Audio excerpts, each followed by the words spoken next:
एक बार एक बहुत महान संत, जो एक बहुत बड़े धनुर्धारी भी थे, अपने शिष्य को समझाते हुए बता रहे थे कि जीवन में लक्ष्य का निर्धारण होना बहुत ज़रूरी है और उसका स्पष्ट होना बहुत ज़रूरी है। तो उनके शिष्य ने पूछा कि क्या आप मुझे इसको और विस्तार से समझा सकते हैं? तो उन्होंने कहा कि आओ मैं सिखाता हूँ।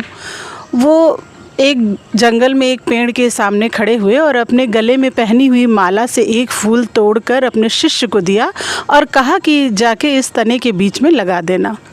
शिष्य गए और वो फूल लगा के वापस आ गए। संत ने अपने थैले में से धनुष और तीर निकाला और एक रुमाल भी निकाला और अपने शिष्य को बोला कि ये मेरे आँखों पर बांध दो। बांधते समय शिष्य से उन्होंने पूछा कि ये फूल यहाँ से कितनी दूरी पर है? तो उन्होंने कहा, शिष्य ने बोला कि 100 मीटर महाराज।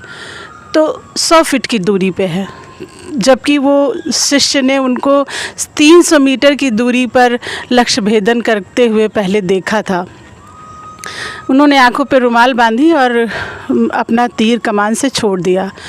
तीर तो गया, लेकिन तीर लक्ष्य से बहुत दूर चला गया, बहुत ऊपर तक चला गया। तो सब आश्चर्य में आ गए और जब तीर वापस लेकर आया जिसने लक्ष्य भेदन नहीं किया था, शिष्य ने दोबारा से पूछा कि महाराज ये तो अपने लक्ष्य पर नहीं पहुंचा। तो उन्होंने कहा कि मैं इसी बात का तुम्हें इसी प्रक्रिया को समझाने के लिए इतनी सारी प्रक्रिया मैंने की है। जो लक्ष्य हमारी दृष्टि में नहीं होगा वो कभी भी हम प्राप्त नहीं कर सकते।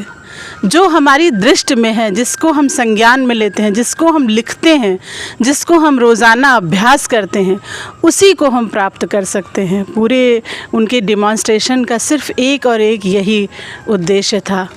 Thank you so much.